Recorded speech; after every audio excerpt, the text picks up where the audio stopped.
I'm 81 years old, and for most of my life I believed that if I just worked hard enough, meaning would eventually show up and tap me on the shoulder. It never did. Now the days are quiet, and the question I keep coming back to is how something that took 47 years of my life managed to leave so little behind inside me. I'm not telling this because I want sympathy. I don't need forgiveness. I'm telling it because I don't have many years left to tell the truth, and this is the truth I lived with but didn't name until it was already too late. These days I wake up early without meaning to. My body does that now. The house is still, except for the refrigerator humming and the sound of birds I didn't used to notice. I sit at the kitchen table with my coffee, and sometimes I just stare at my hands. They're slower now, thinner. They did a lot of work once. They built things, signed papers, shook thousands of hands. They were always busy, and somehow they never learned how to hold on to what mattered. When you're old, time doesn't feel like it's moving fast. It feels like it's already gone, like someone came in the night and took it while you were sleeping, and all that's left are the marks where it used to be. I used to think I'd earned this quiet. I told myself I deserved rest, but the quiet isn't peaceful, it's empty. And emptiness has a sound of its own. When I was young, work felt like the answer to everything. I grew up watching my father leave the house before sunrise and come back after dark, tired but respected. People listened to him. He had a title. He was someone. I absorbed that without realizing it. Somewhere along the way, I decided that being useful was the same as being meaningful. In my early 20s, I took a job that paid better than anything I'd had before. It wasn't glamorous, but it was solid. People said I was lucky. I remember standing in a small apartment with boxes still unpacked, telling myself this was the start of something important. I wasn't chasing money exactly. I was chasing the feeling that I mattered. At first, work felt good. I liked being needed. I liked solving problems. I liked being the person people called when something went wrong. Every small success felt like proof that I was building a life. I didn't think I was choosing work over anything else. That's important to say. It never felt like a trade. It felt like a path. One step after another, reasonable steps. I met my wife around that time. She was patient, quieter than me. She had a way of listening that made you feel steady. When we married, I promised her I'd build us something solid. I meant it, I really did. And in my mind, that meant working harder. We talked about trips we'd take someday, about dinners we'd host, about children, eventually. I told her things would slow down once I got established. She believed me, or maybe she just hoped. The days filled up quickly. Morning meetings, late nights, weekend calls. There was always one more thing that needed my attention. I started bringing work home, then living there mentally even when I wasn't.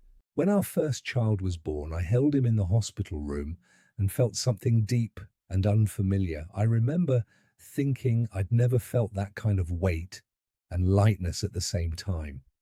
I also remember checking my watch because I had to be back at the office. That's how it went. Always something just as important pulling me away. I missed a lot of small things, not intentionally. I missed them because I assumed there would be more. More birthdays, more dinners, more chances to sit on the floor and listen to stories that didn't go anywhere. I told myself I was doing it for them. That's the line I used most often. I said it out loud. I believed it. Work gave me a reason for every absence. Over time, conversations got shorter. My wife stopped telling me everything, not out of spite, just habit. When someone is never fully there, you learn not to lean too hard. The kids grew, and I watched it happen mostly in photographs. School events I couldn't attend. Plays I arrived late to. I told myself being present mattered less than being reliable. I thought love was proven. by providing. Years passed like that. Promotions came, titles changed. My name moved up on letterheads. People sought my opinion. I was respected, I was busy, I was tired. Sometimes, late at night, I'd feel a strange hollowness, a sense that something was missing, but I couldn't identify it. I pushed it away. There was always work to distract me. The cost didn't announce itself. It accumulated quietly. It showed up in my wife's sigh when I said I'd be late again. In the way my kids stopped asking if I'd come to their events. In the distance that settled into the house like dust you don't notice until it's everywhere. I told myself this was normal, that this was adulthood, responsibility, sacrifice. I thought everyone lived this way. Then one day my daughter graduated, and I realized I didn't know her very well. Not deeply. I knew her accomplishments. I knew what she planned to do next. I didn't know her inner life. And that realization landed softly, but it stayed. Still, I didn't change. That's another truth. Awareness doesn't automatically lead to action. Sometimes it just adds weight. The turning point wasn't dramatic. It rarely is.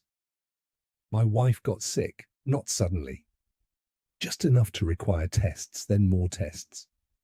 Sitting in sterile rooms, I realized how little time I'd actually spent sitting with her when nothing else was demanding my attention. She didn't blame me. That was almost harder. She just said she wished we'd had more ordinary days together. When she died, the house felt too large, too empty. I stood in rooms filled with furniture we'd chosen together and felt like a guest. Work had kept me busy for decades, and now it had nothing to say to me. I retired shortly after. People threw a party, gave speeches, said nice things. I smiled, I thanked them. I went home and sat alone. That's when it became clear.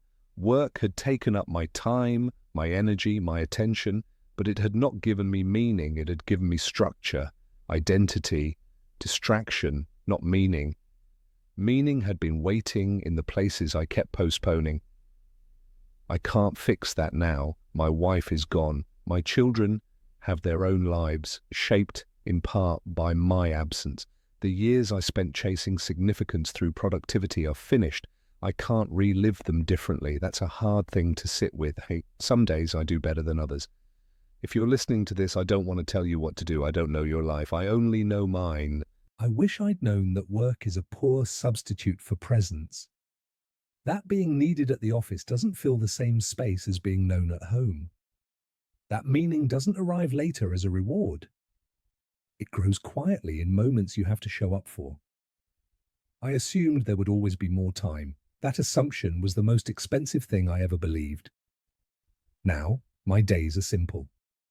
I water plants. I take slow walks. I think about conversations I didn't have. Sometimes my children call. We talk politely, kindly. We are still learning how to be close. I'm grateful for what I have. And I'm sorrowful for what I lost. Both things can exist at once. If this meant something to you, maybe just sit with it for a moment. That's all. As for me, I'm 81 and I don't have many years left. I'm finally paying attention. I only wish I had done it sooner.